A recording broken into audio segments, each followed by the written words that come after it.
Angry protesters attack a Turkish satellite TV truck as its driver attempts to flee Istanbul's Taksim Square. The protesters said they were angry at the excessive use of police force and the policies of the Turkish Prime Minister.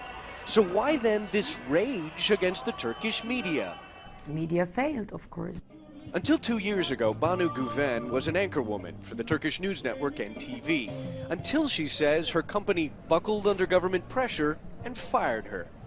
In the last few years, a succession of journalists seen to be critical of the government have been similarly fired from mainstream media outlets. While Turkey has also had the distinction, according to press freedoms groups, of having more journalists behind bars than any other country in the world. What has the media atmosphere been like in Turkey prior to this protest movement erupting? Silenced. I can tell you that maybe 80% of the media, newspapers, TV channels and radio channels, they are in the hands of a few business people who have their ties with the government. When clashes raged across the center of Turkey's largest city on May 31st, Turkey's normally colorful media was unusually quiet. CNN's affiliate, CNN Turk, did broadcast regular news bulletins on the clashes.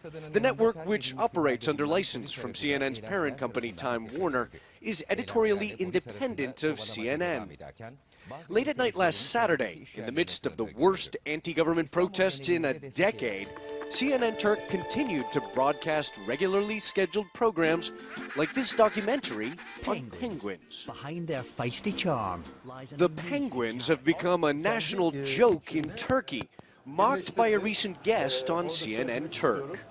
There's no doubt that the government does have a huge say over how the media runs its own affairs, and they do put pressure on media in times like this. But I think it's backfiring in the sense that people are relying on Twitter and social media networks. Social media trackers charted the use of the protest-linked Twitter hashtag Gezi Park in Istanbul, saying it was used more than 1.8 million times Monday morning. That same day, Turkey's Prime Minister denounced social media. Şu anda tabii bir Twitter denilen bir bela var. Right now there is a pest that is called Twitter. There is exaggeration, all lies. Of course, what is called social media is right now a menace to society. This week, the editor-in-chief of NTV apologized after several workers walked off the job in protest.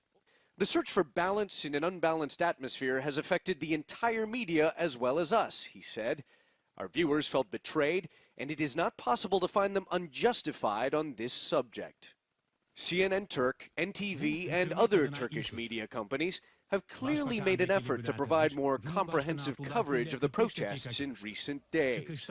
But the debate over the media's role in Turkey's increasingly polarized society is still far from over.